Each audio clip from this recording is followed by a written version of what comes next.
It's all perfect. How to keep your heart open in hell. We are going to be reacting to this Ram Dass After Skool video. I'm not sure what it's about. I've seen none of this, so I'm looking forward to it. Ram Dass, he's still alive, isn't he? Is he still alive? I think he's passed on now. Oh. I know that he was a devotee or disciple or whatever of Neem Karoli Baba. Oh, okay. I think he was a professor in America, and he did a bunch of LSD, and then he heard about Neem Karoli Baba, this like mystical guru type guy, and he went and found him. Traveled across the world, found him, and he was changed after being a disciple of his for a while, and then came back to America with some Eastern messages. I believe that's the story. Somebody will probably correct the hell out of me. All right. Well, anyway, we won't keep you waiting. Let's get into it.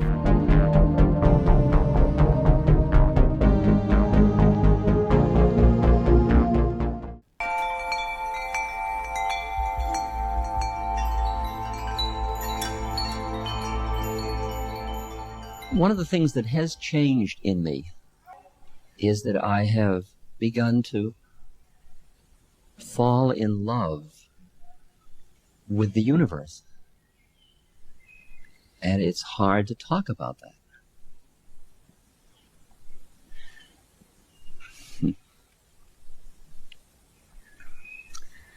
Let me read to you two poems. This first one is by a Buddhist monk named Thich Nhat Hanh. Very beautiful monk. I won't read the whole thing. I am a frog swimming happily in the clear water of a pond. I am also the grass snake who, approaching in silence, feeds itself on the frog. I am the child in Uganda, all skin and bones, my legs as thin as bamboo sticks. I am also the merchant of arms, selling deadly weapons to Uganda. I am the 12-year-old girl, refugee on a small boat, who throws herself into the ocean after being raped by a sea pirate. I am also the pirate, my heart not yet capable of seeing and loving. My joy is like spring, so warm it makes flowers bloom in all walks of life. My pain is like a river of tears, so full it fills up all the 4 oceans. Please call me by my correct names, so that I can hear at the same time all my cries and my laughs, so that I could see that my joy and pain are but one. Please call me by my correct names, so that I could become awake, so the door of my heart be left open, the door of compassion.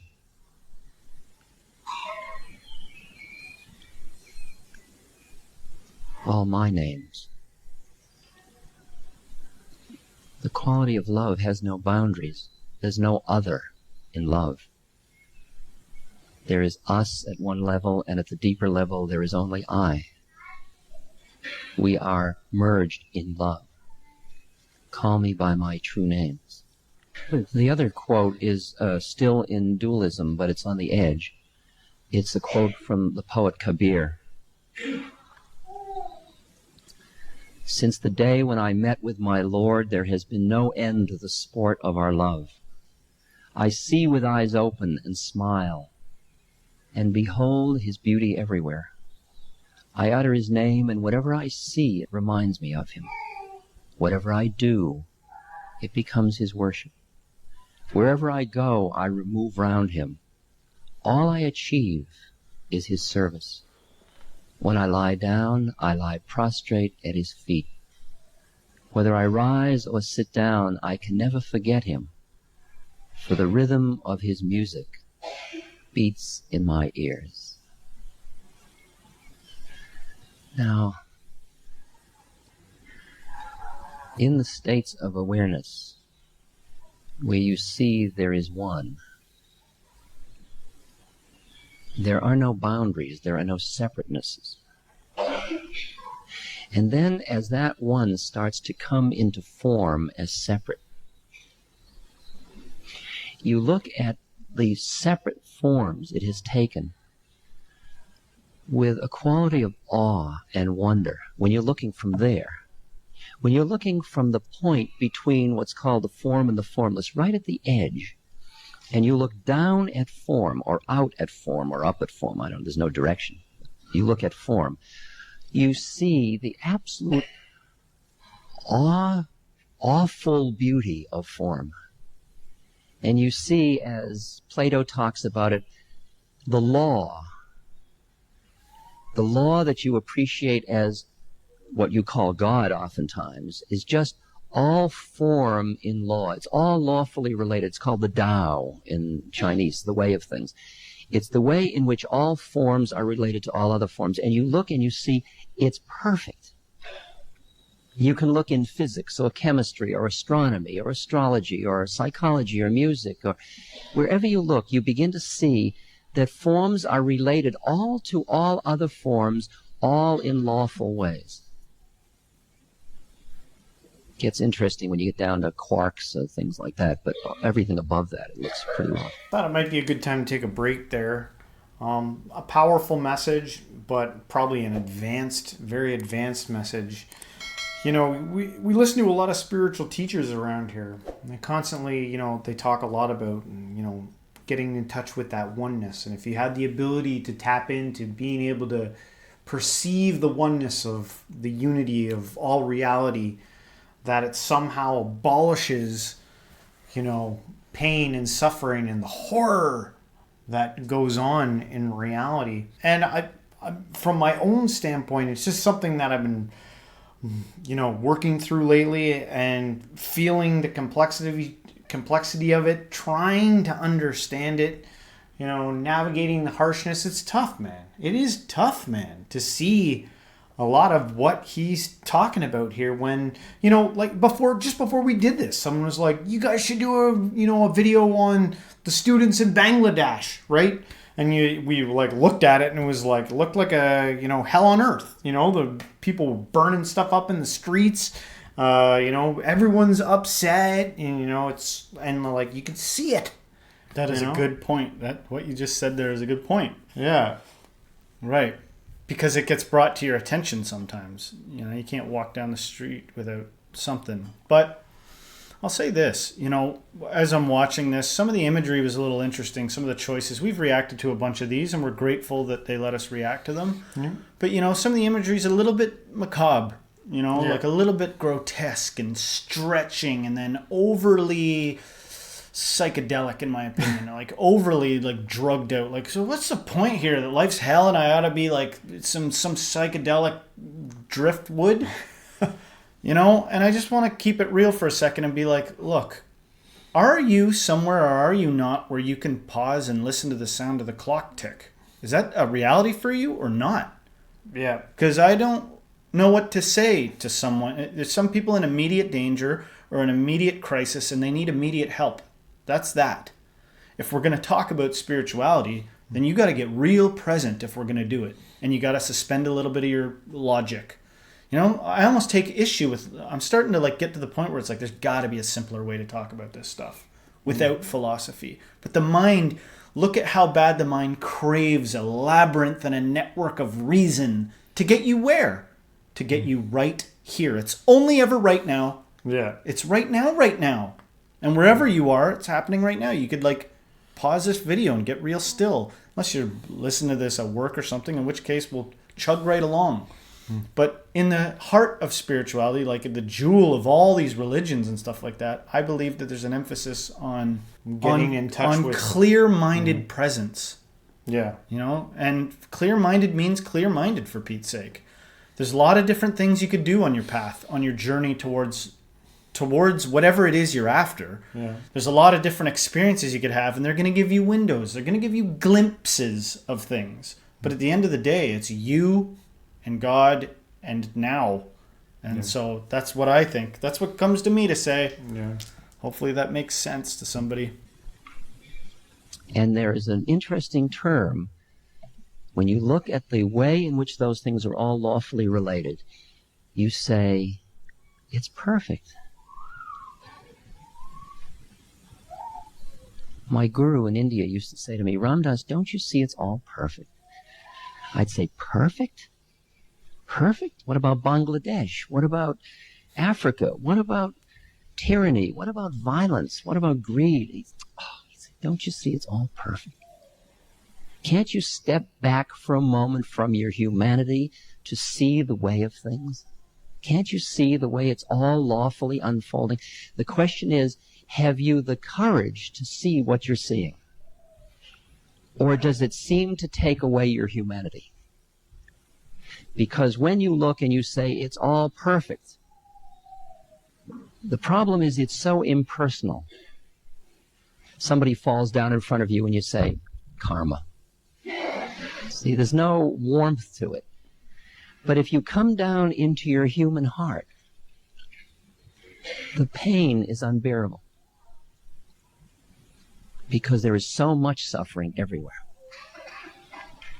And you look and there's rape, and there's child molestation, and there's ecological insensitivity, and there's tyranny, and there's terrorism, and there's... Which one is it first? Starvation, the homeless. Who is it? Where does your heart go first? And what most people do is they close their heart down and they armor it to protect it from the immense amount of suffering. They armor it with their mind, with thoughts, with a web or a net or a veil of thought that armors the heart so that they don't get hurt and overwhelmed by the immensity of the suffering. Because you know how when your child hurts, you give anything. And the quality of the heart is, the heart has no boundaries. My heart goes out to you is the expression. The heart will give. The heart doesn't know boundaries. The mind knows the boundaries. The heart says, here, take my automobile, take my apartment, take anything. And the mind saying, now wait a minute, be reasonable. And there is an interesting dialogue that goes on within us. And so this armoring protects not only our hearts from the amount of suffering outside, but it protects our separateness from our heart, which would give away our separateness. It would give away everything. Give away everything. And so the interesting question is, how do you keep your heart open in hell? And what does it mean to be in love with the world? And what does it mean in action? What do you do? The answer lies again in the statement, at least the answer that I have found thus far, that there's nowhere to stand. That if you stand only in your humanity, it's unbearable. If you stand in the area of perfection, it's impersonal. If you get them both going at once, it is the root of what I understand true compassion to be about.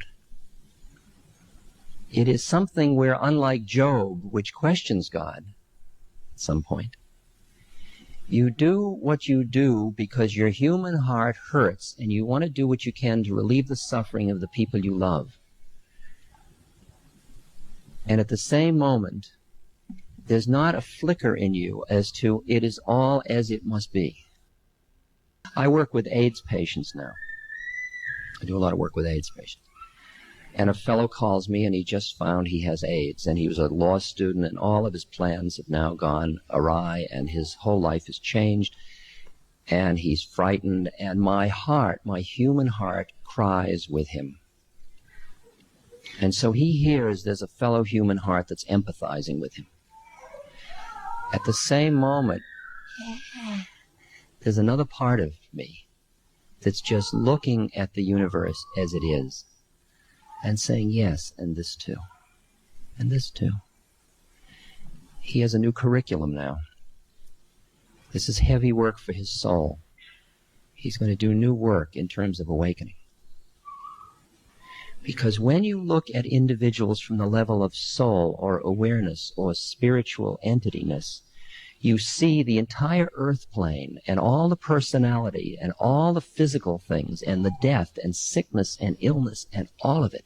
You see it all as the curriculum of the soul. So we were kind of talking about the complexity of, the world, the universe that we live in, the hardships that we see, and I think he hit on a solid point there. And I think the call here is almost like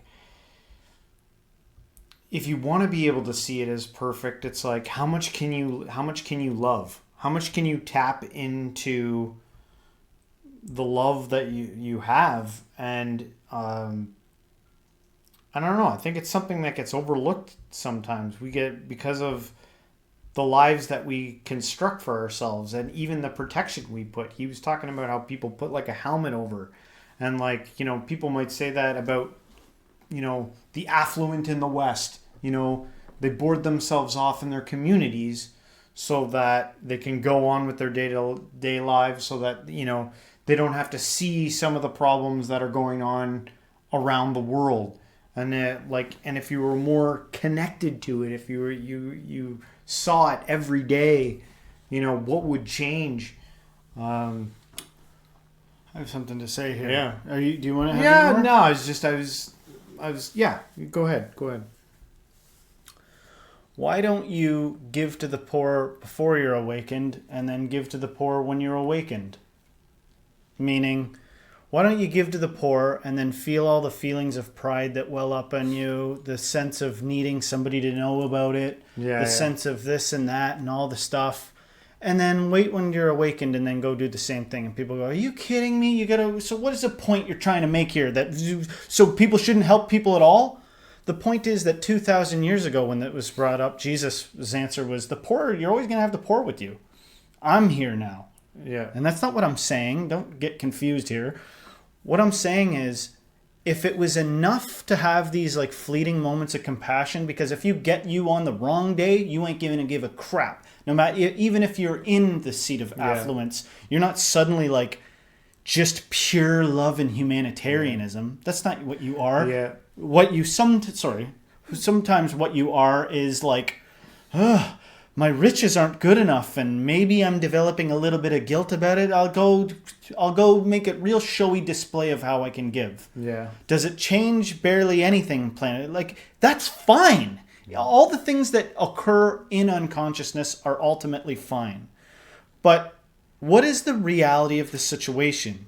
If you're face to face with another human being and they're suffering, and depending on your state of awareness at that time, you might have a superficial sense of obligation to help them. You may have a sense of compassion if on that day you're particularly sensitive. Yeah. This is like anybody could go through these feelings. Yeah. I'm an advocate of helping other people. If you want to go help people, if you want to feed people, absolutely do it. There's even lessons in doing it if you're doing it from a prideful a-hole. The universe, nothing goes to waste here. Yeah. Something good will come out of it. Yeah. But the drama of the entire thing I take a bit of issue with, because a lot of this, and by the way, this is a great video, it's fine. And even the artwork is fine. I don't want to give the wrong idea about anything. I want to get to the deepest point possible as my reaction, which is things don't need to be so heady. They don't need to be so dramatic. It's like, do you have the capacity to see yourself for what you actually are? How does your body actually feel? Are you behaving robotically? What are you doing? Yeah. If that's not interesting to you and you just go, you know what, sounds like you're trying to talk me out of being a nice person, then go and give, and that's fine. Yeah. But we're talking about spirituality here, and love is a complex thing. What do you mean by love? Do you mean desperate, obsessive love, like, don't ever leave me? Or do you mean love as in, I feel bad and I can't shake my feelings, my selfish feelings? You know how many people have gone to help homeless people and they're like, let me get you out of this situation. There's some element every now and then. The homeless person's like, thank you for the things, but I actually am okay with the life I've chosen. Yeah. Some people choose to be beggars by choice, not all. Yeah. And so you kind of roll the dice there in the world. Yeah. You're looking at the complexity of the situation, everything that's out there. And I guess what he's trying to convey is from this awakened or expanded consciousness perspective, you start to be able to see the world a little bit differently.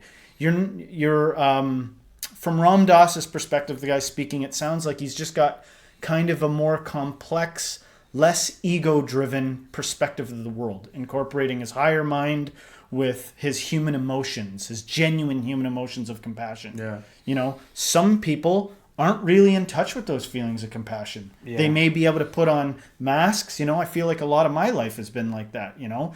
It hasn't always been obvious the moments in which I'm supposed to feel compassion. Yeah. But I do feel compassion. Yeah. I do have those feelings. It's amazing. I know people that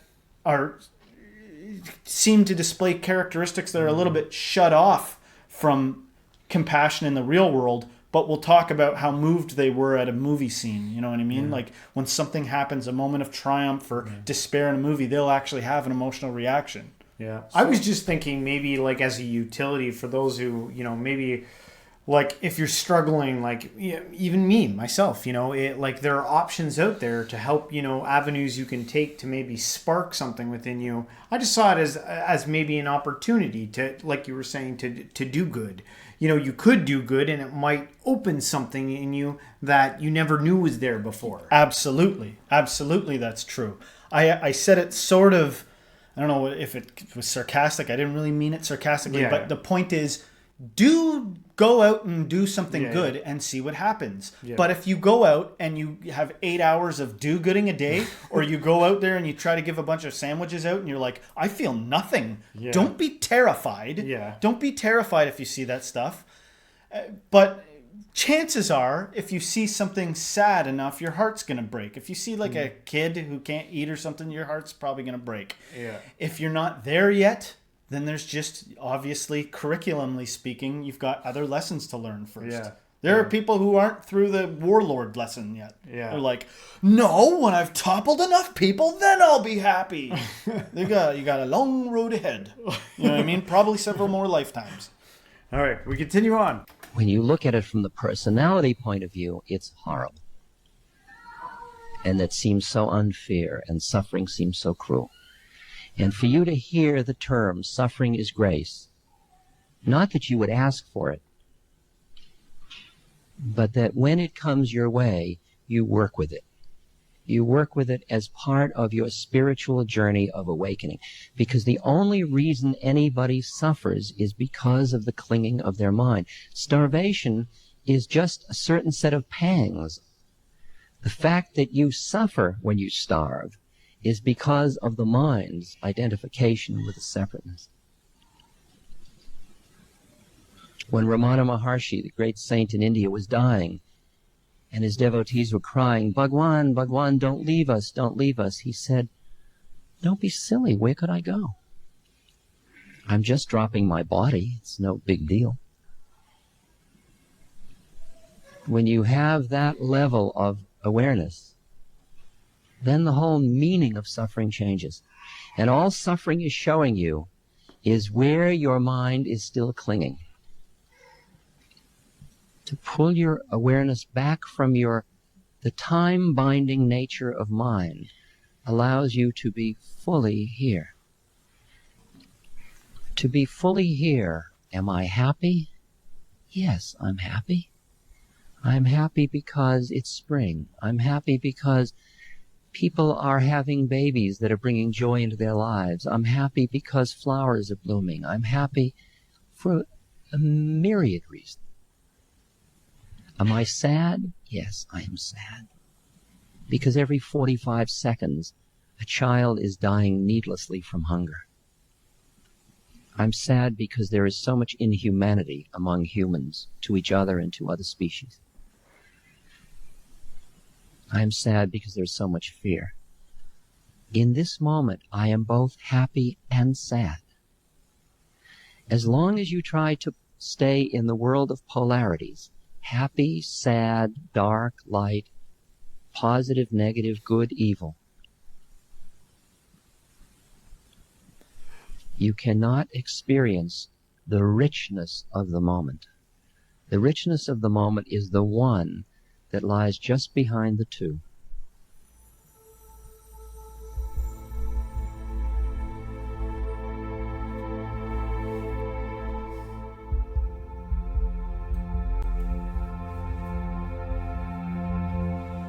That last part, this idea of I'm happy and I'm sad. Sometimes I get the sense like this, I don't know, maybe it's a bit of a Satori-driven sense that so much of the drama, that it's he pretty much laid it out there. I think, or maybe I'm spoiling. I don't care. I'm gonna say what I want to say. It seems like the personality. Let's forget the word ego for a second. The personality is the spoiler of things. So there's a way to be like, oh, look, pain. Oh, look, a flutter or whatever of feeling in my heart. Or look at that. And I'm not talking about being like detached from feelings and not having like an appropriate response to feelings in your body. But I'm saying like this fake identity will be like, what you do now is you cry, and what you do now is you laugh, and it's not spontaneous. It is, but it's comes from a like some separate part from the deepest part of yourself. You know, I don't know that the proper assessment from a fully awakened being is that they feel happy and sad all the time. Yeah. You know what I mean? Well, I've heard some people talk about kind of like a neutral state you get into. I don't know. But neutral, why is neutral compelling? Neutral is like somebody that's like, look, I spent my life chasing ups and I was met with terrible lows. And so now I stay neutral. I don't subscribe to that. Yeah. I do subscribe to bliss. But only the type of bliss that is present no matter what. Only the unshakable bliss. Only the bliss that makes you go, yes, I know that you're going to crucify me for this. I'm going to do it anyway because I can't explain it. It's too much. It's what you're after, you know? And you're either an advocate of this or you're not. You're either a scientist and a mindist and a rationalist, or you look around and go, why were we here? Why are we friggin' here? You know what I mean? And feel free to pick up and put down at your own pace. Pick spirituality up when, you know, you've kind of reached the limits of materialism, and set it back down when you go, I don't get it, and it's only making me angry. It's making me a bad person. I'm lashing out more because of spirituality. Then set it down. Yeah. You know? Well, we've talked a bit about that before. I'm sometimes like that. I'm like, yeah, you need a break, man. Take a break. Sometimes, man, I need a break. I'm telling you right now. I can relate, you know, and then it's just weird. You know, life is like that. No matter what's going on. Even if, you know, like I feel like there are moments where I was really getting some, like one in particular recently, where I was really getting somewhere and my ego snuck in. I was like, this might be it. And then it was like my ego was like, let's take a break, man, and do some ego-y things, you know? And I feel like that's okay. You know, in some sense, it's like, you squandered it. And like there's a little bit of feeling of that, but there's also a feeling of it doesn't matter. It doesn't matter. How could it matter? So just let's move on, you know, and keep going and keep trying to learn together. All right, guys. Hopefully you liked our reaction here from After Skool and Ram Dass. If you did, don't forget to hit the like, subscribe, share this with a friend, and everyone, till next time, Stay spiritual.